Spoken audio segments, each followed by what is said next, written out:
Revenge with Karen. The moment the champagne bottle exploded and sprayed over the mounted flat screen in the break room, I already knew they weren't going to pay me. Not in money, not in credit, not in basic human decency. The system I built, line by line, sleepless night by sleepless night, just hit 400% above projected traffic. Real-time usage metrics rolled across the monitor like fireworks. API uptime flawless, dashboards responsive, cross-departmental reporting humming like a goddamn Tesla coil. The product was alive. Breathing, efficient, stable. That wasn't luck, that was me. People clapped. Marketing posted celebratory selfies. Sales handed out those corny foil balloons that say #goat. I stood off to the side, sipping lukewarm La Croix and watching my own work being passed around like a corporate party trick. I wasn't mad, not yet, just tired. Then the manager strolled in, Don, his $9 haircut and permanent smirk, and patted me on the shoulder like a dog who didn't bite the guests. "Hey, quick thing," he said, like it was an afterthought. "Your bonus isn't going through this cycle. Policy stuff, you get it." I blinked. "Policy? Yeah, upper levels are cracking down on post-launch bonuses," he said, already turning to walk away. "It's not personal, not personal. Like my weekends spent babysitting database failures weren't personal. Like the clause I negotiated in our licensing contract, line 13.2, subsection D, third-party retention condition, wasn't damn personal. Like the blood in my coffee wasn't personal." I didn't respond, didn't scream, didn't pull a Jerry Maguire and flip the printer off its tray. I nodded once and said, "Got it." What I really got was this: they thought I was replaceable. The woman who rebuilt their data, stacked from the ashes of a contractor's half-finished garbage heap, could be filed under cost containment.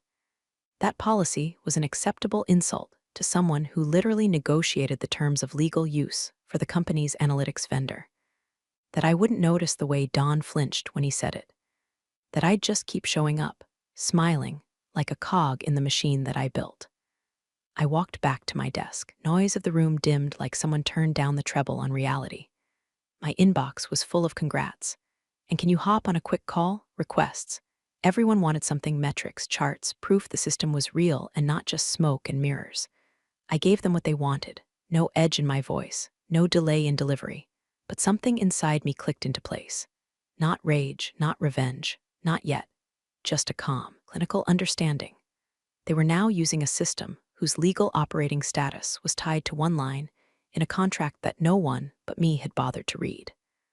And that line had one condition: my employment. So when Don handed me that non-answer and walked away like I was lucky to still have a badge, he wasn't just stiffing me a bonus. He was pulling the pin on the very grenade I'd buried in the foundation of their precious platform. All I had to do now was let gravity take its course. I didn't tell anyone, didn't run to HR, didn't slack my bestie in legal. I just opened my encrypted folder, found the PDF, highlighted the clause, and stared at it for a long moment. I remembered the meeting with the vendor, remembered how hard I had to fight to get that clause included. I wasn't even supposed to be negotiating. Don had dropped the ball, of course, but I stepped in. Spent 2 weeks wrangling red lines and vendor-side counsel just to protect myself, just in case they ever decided to screw me like this. I went back to my inbox, sent out 3 high-priority reports, answered a couple of technical questions from product, and scheduled a sync for Monday. I smiled, waved to the intern, laughed at a joke I didn't hear. Then I opened a fresh email, addressed it to legal, typed 4 words in the subject line: FYI potential issue. Monday morning smelled like stale donuts and denial. The confetti had barely been vacuumed out of the hallway rugs when the email blasts began. Subject lines like incredible teamwork and historic win for the org, pinging inboxes like tiny corporate fireworks. And in each one, the same oily fingerprints. Senior leadership patting themselves on the back for my work. Official postmortem dropped around 10:06 a.m. A neat PDF dressed in charts I designed, colored and branding I customized, stitched together with metrics pulled directly from my system's spine.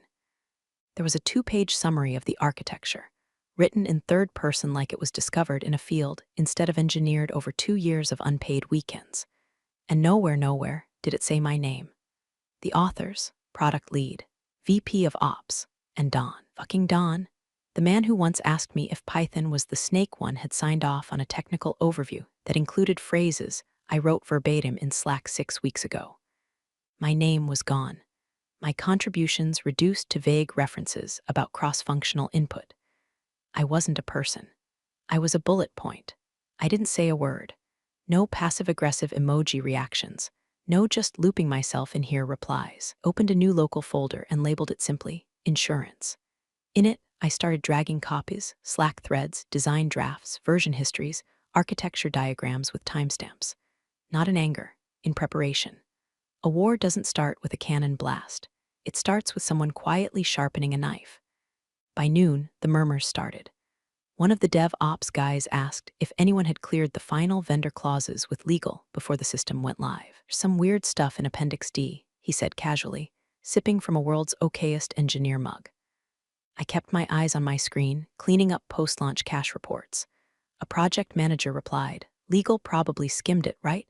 "I mean, nothing's come up," I smiled. Faintly. The kind of smile you give a magician right before he realizes the rabbit's chewing through his sleeve. I took my lunch late, around 1:45, when the break room cleared out. Leftover cake was still there, dry chocolate sheet cake, with frosting that had crusted over like spackle.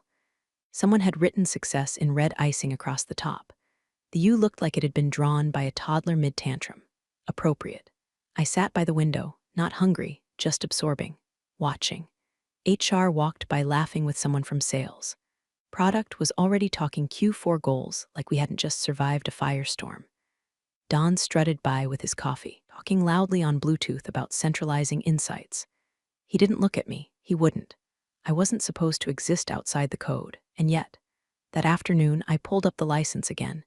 Not just the clause I highlighted last week, but the whole thing, every page, every signature, every timestamp. I knew exactly how it would play out if I needed to drop it. Not just breach of contract level chaos, but system-wide blackout chaos, kind of thing investors ask about on emergency earnings calls. The kind of thing compliance teams refer to as non-recoverable exposure. I didn't need to swing yet. I just needed to wait. Let the silence stretch. Let Don forget what he skimmed. Let leadership polish their boots on my back a little longer. Let the rope tighten. Because the moment they made it official, unpaid, unacknowledged, erased, that clause would activate like a tripwire. I left at 6, not a second later. Just like any other day. But I walked out holding a hard drive in my bag, encrypted, time-stamped, complete with a backup of the infrastructure dependency tree. Because when the system fails, they'll need a miracle. And I've already decided I won't be in the building when they beg for one. The license lived in a folder no one else remembered, not even the procurement team. Labeled it with one of those boring file names that practically screamed ignore me to anyone without a working understanding of versioning law. ANK's 34 license final executed V7. PDF. It had been sitting there since the day I signed it, tucked into a digital drawer like a loaded gun no one thought I'd ever use. But I remembered. God, I remembered every line. It was a Wednesday. Everyone was still high on caffeine and ego from the launch. Han had started calling the system our baby in meetings, his voice taking on this weird paternal tone like he'd been there for more than 5 Slack approvals, and a lunch where he asked what a data warehouse was. They were already talking about expanding it to other departments, maybe even monetizing the metrics. A roadmap was forming, one built entirely on the spine of a platform I had architected, and they still hadn't paid me, so I opened the file. The clause was exactly where I remembered it. Appendix D, subsection 3, paragraph B. Single sentence. One legal needle buried in a haystack of whereas and therefore. In the event that the designated technical lead, as defined in Addendum B, i.e., my name, is removed from compensated employment status for any period exceeding 72 hours, this license agreement shall be considered null and void. All associated access rights terminated without further notice. No gray area, no ambiguity, just pure black and white kill switch. That clause didn't exist by accident. It was born out of spite. 2 years ago, Don and his buddies tried to outsource the analytics rebuild to a contractor in Austin, someone who bragged about 10x engineering and thought documentation was optional. I caught the Slack messages by mistake, were ready to cut me out entirely. Said I was too protective, overly opinionated, and my salary was a cost inefficiency. So I made a call to the vendor. Explained the situation. Said we needed stronger language, made them put my name in the contract. If they wanted to use their software, I had to be paid. Not just employed, compensated. I wanted to make sure they'd never get to erase me quietly. And now, we're standing on a legal landmine with both feet. I minimized the window, took a sip of my coffee, and opened Outlook. Drafted a new message to our internal legal counsel. No drama, no warning shots, just 4 lines. Subject, FYI potential issue. Hi Rebecca, looping you in on the analytics license, specifically Appendix D. There may be compliance implications if current compensation structure isn't aligned. Attaching for your review. Attach the contract. PDF. Original signature timestamped. Let the document speak for itself. Then I hit send, nothing dramatic, no bells, no fire alarms. But as soon as I clicked that little paper airplane icon, the entire game changed. Because now, it wasn't just about feelings. It wasn't about fairness or recognition. It was about legality. It was about governance. It was about how fast a company can fall apart when the one person who actually read the contract decides to stop protecting them from their own laziness. I didn't watch for the read receipt. Didn't refresh to see if she replied. I just leaned back, stretched my neck, and listened to the hum of the servers my code still fed. They could keep pretending I didn't matter. But now, every breath the system took was technically illegal, and I was the only one who could revive it. First sign was the silence. Not absence of noise silence, targeted silence. The kind that spreads in pockets. The kind that's engineered. Legal pinged Dawn on Thursday morning. I know this because Rebecca, our lead counsel, CC'd me in the message, just a brief, polite ask for clarification around the analytics licensing structure. Following up on Appendix D, she wrote, with all the dispassionate calm of a surgeon prepping a scalpel. Dawn didn't respond. Not immediately. Not even after she followed up with just want to confirm current compensation alignment to ensure license compliance. He left it unread for 6 hours. I watched his Slack status bounce between active and in a meeting, the little green dot flickering like a heartbeat. Then something curious happened. I got removed from the data ops Slack channel. No warning, no explanation. Just poof. 1 second I was there, eating a thread about integrating new endpoints. The next I was staring at you no longer have access to this workspace. Like I'd been voted off the island. Same thing happened with the morning stand-up invite. It vanished from my calendar. I only noticed when I saw a screen share notification pop up from the Zoom room I was supposed to be in. It blinked, then disappeared. They were icing me out. Don probably thought he was being strategic, contain the fallout, limit my exposure, start restructuring without the headache of confrontation. Maybe he thought if he starved me of access, I'd give up, walk away, quietly fade into the HR archives like so many others. Instead, I opened a new spreadsheet and titled it, Critical Dependencies Analytics v3.6.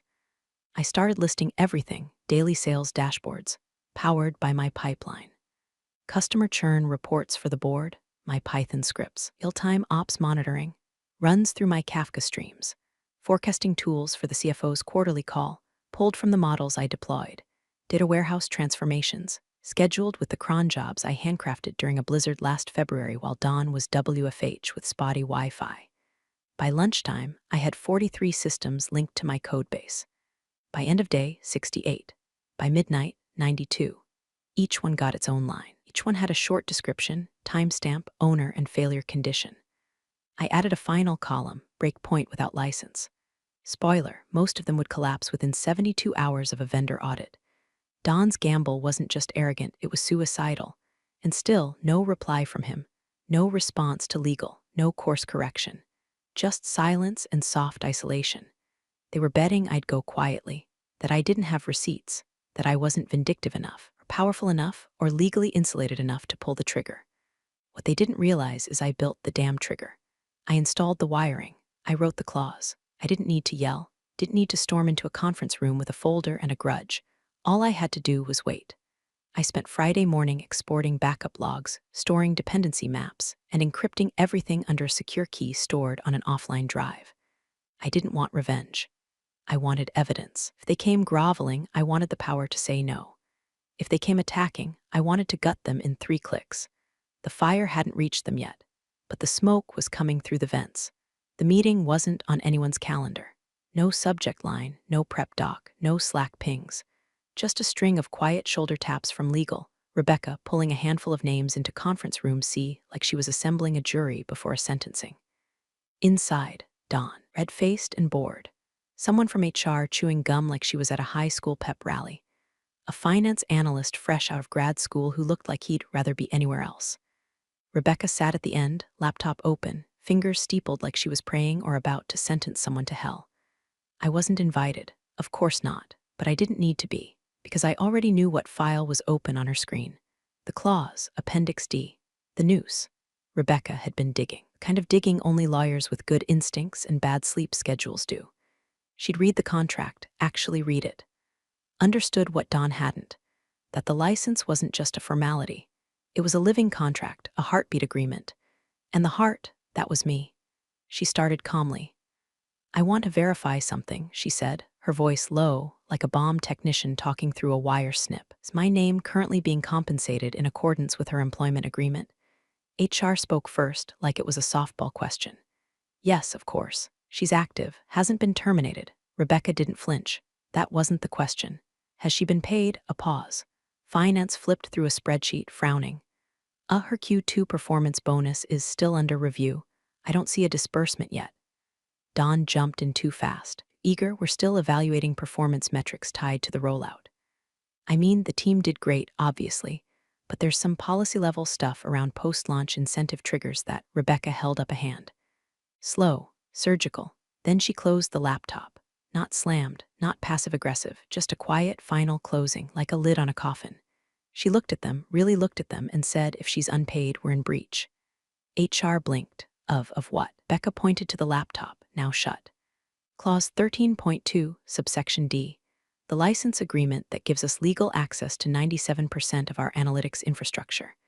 The clause that requires my name to be in compensated employment status in order for that license to remain valid. Dawn tried to laugh. That's just boilerplate. No, Rebecca said, so softly it made the air go cold. It's not. The room went still. Rebecca leaned forward, elbows on the table. If this isn't fixed, we're out of compliance. Which means our access to the system is illegal. Which means every dashboard, every report, every investor call using that data becomes exposure. Which means you, she turned to Dawn, need to explain why you failed to process a compensation clause that has operational kill switch language attached. Dawn looked like a man slowly realizing his parachute was actually a gym bag. I didn't know, he mumbled. You were in the loop, she replied. You signed the disbursement delay form.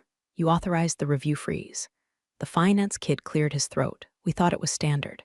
Nobody mentioned, Rebecca cut him off. It's not standard, it's negligence. Silence, long and heavy. Then she stood up. I'm escalating this to the CEO, she said. If she's not paid by end of day, we will be in breach. And if that happens, I'll have to file a formal notification with our outside counsel and the vendor's compliance team. She turned to leave, then stopped at the door. And if you think she's bluffing, she added without looking back, you should read the rest of the contract. She wrote most of it. Behind the glass wall, someone from IT walked past holding a flickering monitor. Outside, the world kept spinning. But inside that room, the fire had landed, just didn't realize yet that it had already started burning through the floor. It started with a missed email. 3:12 a.m., the automated report for global sales reconciliation didn't land in the CFO's inbox. No bounce-back, no error trail, just nothing. At 3:34, an intern on the East Coast shift pinged IT with the kind of innocent panic only interns can pull off. Hey, are the dashboards down, or am I just dumb lol? By 4 o'clock, the DevOps group chat was a war zone. No one could access the analytics cluster. The container logs were clean, no deploys overnight, no infra outages. But the API keys were throwing 400 threes from the vendor. Then came the message. Not from me, not from legal. From the system. Every executive dashboard, board metrics, investor KPIs, churn heat maps, customer lifetime value projections, freshed with a single crimson banner. License unrecognized. Contact account holder. That was the clause. That was the line in Appendix D flipping its middle finger to every one of them, because they hadn't paid me. By 6:45, Don's voicemail was full. So was his inbox. So was his soul, probably. People started hovering near his door like kids watching a house fire. I watched the whole thing from the break room, feet up, sipping burnt office coffee from a chipped mug that said data never sleeps. Ironic, I wasn't gloating, I wasn't even smiling. I just existed, calm, present, a ghost in the machine. By 7:30, IT had escalated to legal. Legal had escalated to Rebecca. Rebecca didn't ping me, she didn't have to. By 8:02, she was outside the CEO's office, black binder in hand. I could see her through the glass wall, speaking low and fast, face pale but composed. The CEO looked confused, then concerned, then still. By 8:15, the emergency meeting was called. No Zoom, no calendar, in person only. The subject line on the invite said one word, urgent. I was not invited again, but that didn't matter. My name was already in the room. Don tried to spin it. Of course he did. Said it was a technical hiccup, a vendor-side handshake misfire. Rebecca slid the contract across the table. Clause 13.2. Subsection D. Termination upon non-compensated status of the designated technical lead. The room was quiet. The CEO asked, "Is this real?" Rebecca just nodded. "Is she still on payroll?" Finance shook their head. Don tried to talk, got waved off like a mosquito. I was still in the break room, still sipping, watching someone from marketing sob quietly into a granola bar. Second alert hit the screens. Data pipeline suspended due to license breach. You could feel the panic start to rip through the walls. Because this wasn't a bug. This was compliance. This was exposure. Every dashboard, every report, every investor-ready projection they'd prepped for the quarterly call was now, legally speaking, inadmissible. They could fire me, sure. They just couldn't run the company after they did. I opened my laptop, clicked refresh, watched their world freeze in real time. Then I finished my coffee. It tasted better than usual. The room was full, but no one breathed. Not when Rebecca opened the black binder. Not when she clicked her pen with that little snap that always sounded like a warning shot. Not even when she said the name of the clause aloud, like a priest reciting scripture at the gallows. Appendix D. Clause 13.2. Subsection D, she said, eyes scanning the page, but voice aimed directly at Don. Termination upon the unpaid status of the designated technical lead. The projector was off. The blinds were drawn. No charts, no slide decks, no spin. Just printed paper and the collective heart rate of 5 executives realizing they'd stepped on a landmine. Rebecca looked up, calm as a storm that already passed through. "Please tell me you paid her," she said, eyes locked on Don like a blade at his throat. Don stammered. She's employed, active status. She hasn't been terminated. That's not what I asked," Rebecca replied, her tone colder than corporate laminate. Was she paid? A long pause. Then finally, from the junior finance analyst in the corner, her Q2 bonus was withheld, still under internal review.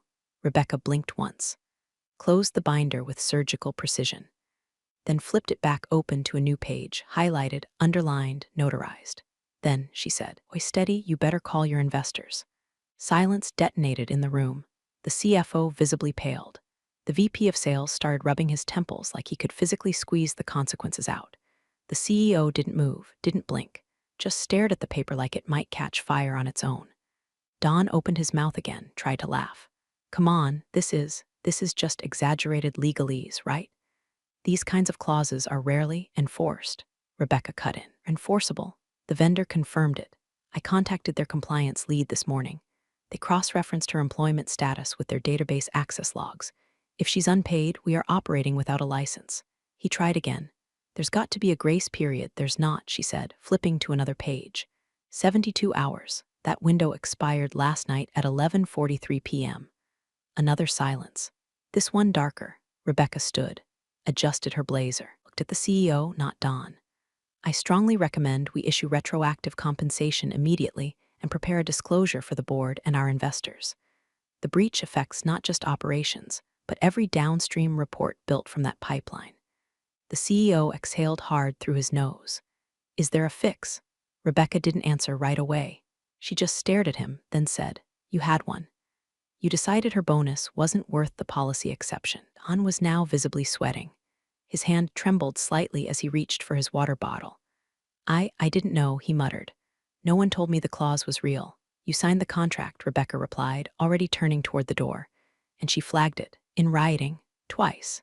That's when they realized this wasn't a mistake. It wasn't some fluke of paperwork or miscommunication. This was a professional system, designed by someone they thought was disposable, held together by a clause none of them had read because it wasn't in a bullet point presentation. Rebecca paused at the door. I'll draft the disclosure. Let me know if you want me to include your names." Then she walked out, just like that. No gavel, no smoke, just reality settling like dust. Inside the room, no one moved. Outside, the platform remained dead. Dashboards blank, numbers gone, truth undeniable, and me? I was down the hall, leaning against the vending machine, watching the power drain from the people who thought I didn't matter. No gloating, no smirk, just silence. Let them feel it.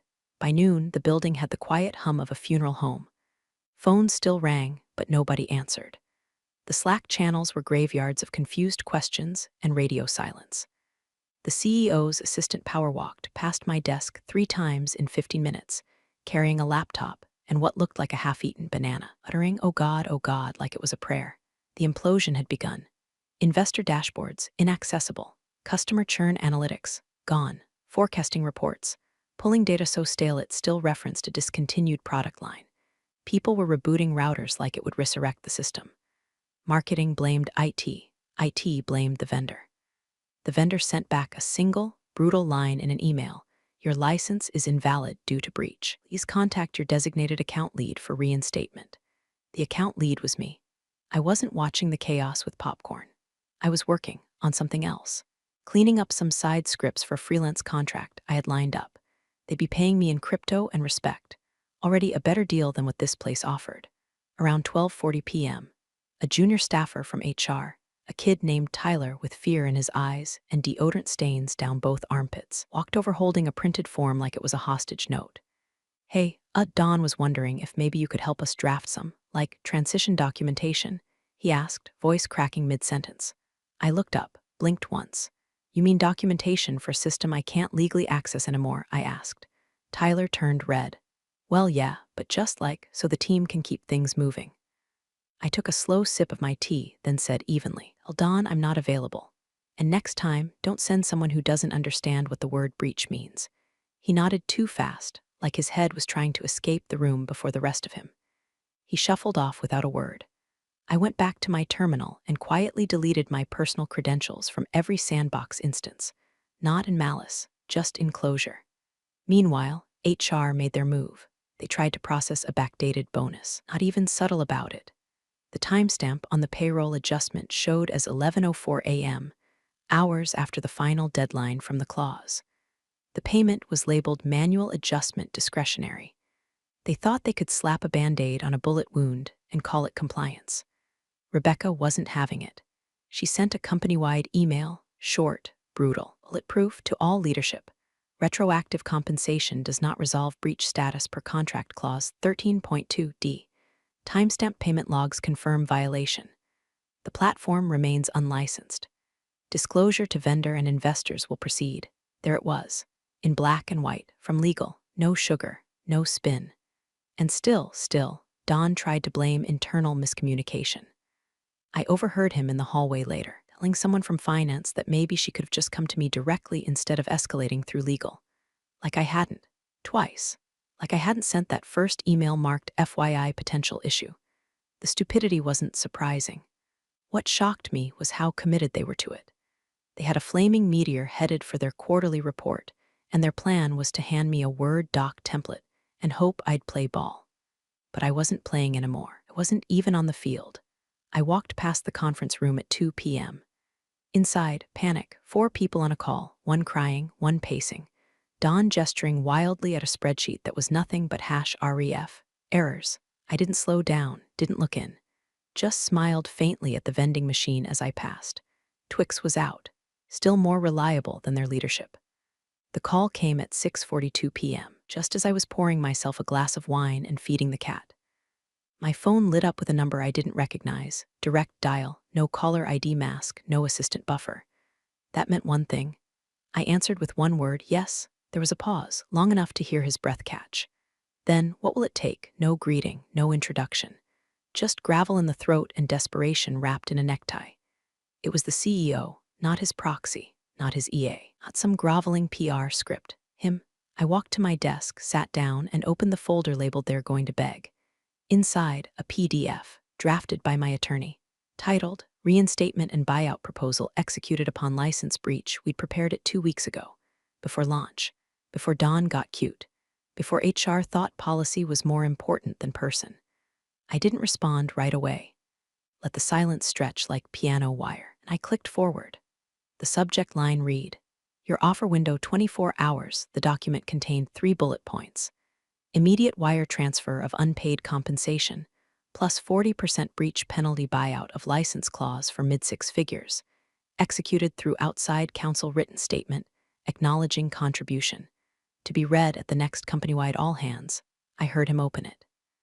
You could feel the moment the number hit his optic nerve. Nothing for 10 seconds. Then, quietly, "We should have just paid you the damn bonus." I didn't say "I told you so," didn't laugh, didn't throw confetti. I just said, "You've got until close of business tomorrow." Then the vendor gets the breach escalation. Click, no goodbye, no theatrics. I sat back, took a sip of wine, and watched my email for a wire confirmation. The dashboard stayed dark all night. The board didn't get their Q3 burn rate report. Investors kept refreshing pages that now read, "Error 402, license authorization required." And me, I watered my plants, watched the sunset, felt the weight of silence, that beautiful, golden silence, when the system you built finally speaks for you louder than any speech could. They didn't just break a contract. They proved I was the only one holding the damn place together. And now they were paying for it, on my terms. Thanks for joining the fun, you office survivors. Subscribe for more switch-flicking drama. Let's make your former coworkers sweat.